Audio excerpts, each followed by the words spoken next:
estado aqui offline a falar sobre esta situação das pessoas fazerem perguntas e temos a achar interessante a adesão que isto está a ter, porque há perguntas que as pessoas fazem, pessoas que alguns dão a cara em termos de fotografia, mas outros não, mas o interessante é que isto está a puxar. A Sueli Fonseca faz a seguinte pergunta. Boa noite, Sueli. Gostaria de que falasse de santidade, humildade e perdão. Uma das coisas de que sem santidade ninguém verá a Deus.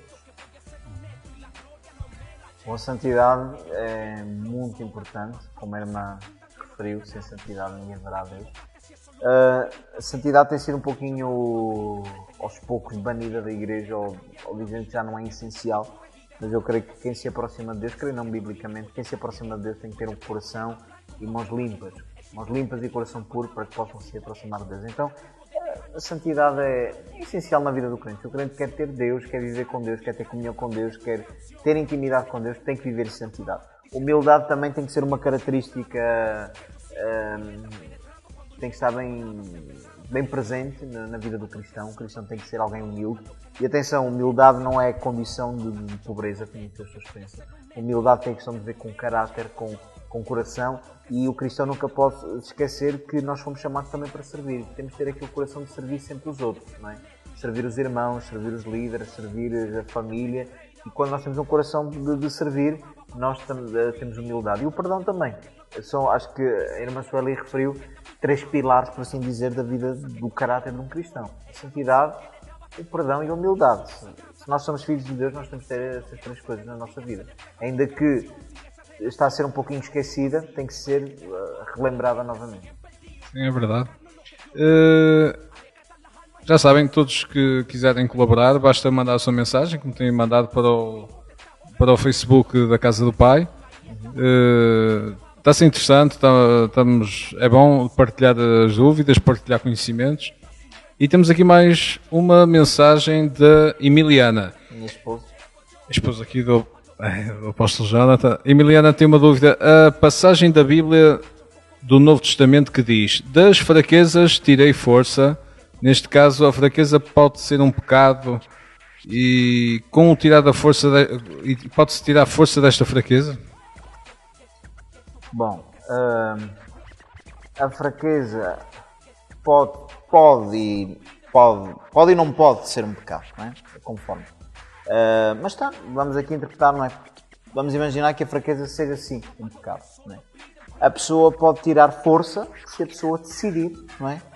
Decidir mudar, não é? Decidir abandonar o pecado, mudar de vida. Claro que pode sair força daí, não é? Por exemplo, tu Paulo, a semana passada contaste o teu testemunho, depois de viciado em drogas por quantos anos? 20 anos, não é? Hoje o teu testemunho é um referencial de força, não é? De poder de Deus para muitas vidas, para muitas pessoas. Então, tu dessa fraqueza, tu tiraste força. Mas aqui atenção, desculpa lá, vocês estão a ler bem a pergunta. Aquele diz um ponto que me dá a entender, tirar força, neste caso, a fraqueza pode ser um pecado? Pode ser um pecado. A fraqueza em si, a própria palavra fraqueza. Pode ser um pecado. Pode. Ou será... porque assim, nós podemos ser fracos por falta de muita coisa. Eu posso ter caído nas drogas por não ter conhecimento. Sim. E a falta de conhecimento é uma fraqueza. Sim. Como eu posso sentir o pecado de adultério sem ver o adultério como um pecado. Certo. Não tendo o conhecimento da palavra de Deus, que o adultério é um pecado. Será que a própria fraqueza em si é um pecado? Sim, sabes o que eu quero dizer? Entendo, a própria entendo. palavra fraqueza é um Sim, a fraqueza... Vemos 2 prismas. A fraqueza quando temos a noção do pecado e a fraqueza quando não temos a noção que é pecado. Porque quando temos a noção que é pecado... A fraqueza na mesma, não é? A fraqueza na mesma. A fraqueza pode ser interpretada por várias maneiras. Por exemplo, também quando o apóstolo Paulo também disse que quando eu sou fraco, então eu sou forte, não é? Então há várias maneiras de interpretar a fraqueza, mas neste caso está-se a falar se pode ser um pecado. Sim, pode ser um pecado E a pessoa pode tirar força dessa fraqueza se a pessoa decidir mudar e deixar que Deus possa tratar na sua vida. Está na mudança, não é? Mudar. Nós cristãos temos sempre a oportunidade perante Deus, reconhecemos o nosso pecado. Porque, uma vez lembro-me eu de uma reunião que tiveste, um culto que tiveste, e que falaste de que tamanho é o pecado, por assim dizer. Falaste que, corrige-me se eu estiver errado, que nós temos a noção quando pecamos, há uns que repetem outra vez o mesmo pecado, sabendo que aquilo é pecado. E será que nós podemos andar nesta constante de cometermos o mesmo erro e pedimos perdão? E cometemos o mesmo erro e pedimos perdão? E cometemos o mesmo erro e pedimos perdão? Tendo sempre a noção de que aquilo é um erro e que é um pecado? Não, isso já não... O perdão ou... Há pessoas assim, não é? Porque assim, se Deus perdoa, se Deus é misericordioso, se Deus tem, a misericórdia de Deus é grande, não é? Eu peco, peço perdão, estou perdoado, automaticamente. Uma vez eu li um livro que dizia que contou uma história de um pastor, não é? Ou de um evangelista, já não me lembro muito bem, o título, que adulterava com uma mulher, não é? E depois de adulterar, ele fazia a mulher se ajoelhar e ele também se ajoelhava à beira da cama e pediam perdão a Deus pelo adultério, mas depois praticavam consecutivamente. A palavra perdão tem que vir da palavra também arrependimento. E arrependimento quer dizer mudança de caminho.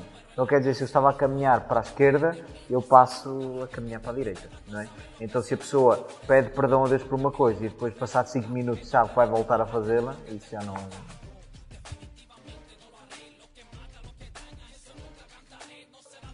E não paramos de receber mensagens, o que é bom. Temos aqui mais uma de Micael Yolanda que diz: Paz do Senhor, eu gostava de que falassem sobre o versículo que diz: irai-vos, mas não pequeis. Bom, é uma boa pergunta. É possível sim nós nos irarmos e não pecar. Eu vou explicar como. Por exemplo, todos nós temos situações na vida, não é?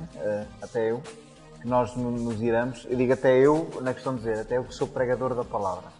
Nós que somos ministros de Deus e muitas vezes também nos irritamos, nos iramos. Não é? Mas quando nós nos iramos, é aquele momento de explosão, não é? Para assim dizer. Mas logo no momento sentimos uma voz calma do Espírito que nos diz: quieta-te um pouco, ou não fales mais agora, ou tem calma, não é? E por outro lado continuamos a ouvir a voz da nossa carne, não é? Vai, parte para cima, fala, grita, não sei o quê.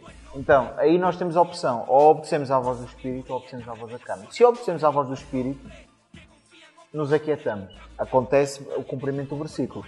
Nos iramos por um momento, mas ouvimos a voz do Espírito, não prosseguimos com aquilo, não é? E não pecamos. Por exemplo, há uma pessoa que se irrita às 3 da tarde e à meia-noite ainda está a martelar no mesmo assunto que estava a falar só às 3 da tarde. Então, aquela pessoa sim se irou-se e pecou porque continua a martelar naquilo, não é? Agora, quando nós nos irritamos ou nos iramos por alguma circunstância, mas logo ouvimos a voz do Espírito que nos faz tranquilizar e nós obedecemos essa voz, nós paramos, aí nós nos iramos, mas não pecamos. E é isso que todos nós devemos fazer. Isto dizer, perante uma situação de insulto, ou de confusão, seja do que for, ou alguém se irar contra ti, tu deves manter a calma. Manter a calma. Manter a calma. Mas há aquele momento que nem pensas. Exatamente. Aí aumenta a ira. Isto faz-me lembrar, sabes, um pouco aquela filosofia das artes marciais. A gente tem as armas todas, somos uma arma, o corpo em si como defesa, mas não nos podemos irar porque o outro lado é o ar separado. Se nós nos iramos, porrada vir ali, alguém sair ferido. É uma filosofia, por assim dizer, mas a nível cristão também, e faz-me lembrar outra coisa. E tu vais-me responder esta pergunta, desculpa lá, eu ponho-te isto numa situação muito difícil. E quando Jesus entrou no templo e com a vara e começou a partir tudo, onde se encaixa isto? Mas isso já se encaixa porque nós estamos a falar de uma ira da carne, certo? E nesse caso estás a falar de Jesus de ter entrado no templo, essa é uma ira santa. Quando Davi falou, não é? O zelo pela tua casa me consumirá. é nós entrarmos, por exemplo, como Jesus entrou na casa de Deus, entrou no templo e viu que estava tudo mal, não é? Por exemplo, eu vou-te falar aqui uma coisa. A Bíblia diz em Apocalipse que Deus vai enviar vários flagelos sobre a terra. E diz lá a palavra, e o cálice da ira de Deus foi derramado sobre a terra. Então Deus sim se ira, não é? Mas não uma ira da carne, uma ira santa com as motivações santas e sagradas. Jesus ali se irou, não é? Com a motivação, a minha casa será chamada casa de oração. Então a motivação foi sagrada, não é? Agora, por exemplo, se alguém nos buzinar no trânsito, é uma motivação sagrada, ou se alguém nos falar assim meio azedo, essa não é uma motivação sagrada, não é? É uma motivação da carne. Muitas situações assim colocadas não são fáceis, são questões fáceis. Porque assim, cada um aqui pode, assim dizer, discernir como quer. Aquilo que se faz a pergunta, não é? Consoante dá mais jeito. Mas uma coisa é certa, nós temos que seguir segundo a vontade e daquilo que está escrito na Bíblia. Nós não podemos dar a seguir à nossa vontade, quer não, porque sinceramente às vezes há situações que apetece, não é? É uma verdade e nós temos que nos saber controlar, não é? Mas têm surgido várias perguntas nesse sentido. É que as pessoas parece que estão a buscar a resposta certa para elas, porque não sei se vocês, há perguntas que nós fazemos e que no subconsciente nós estamos a buscar uma resposta certa. Apóstolo, será que eu, sendo cristão, posso mirar? Porque às vezes apetece. É uma resposta de conveniência. Exatamente. E temos reparado um pouco isso.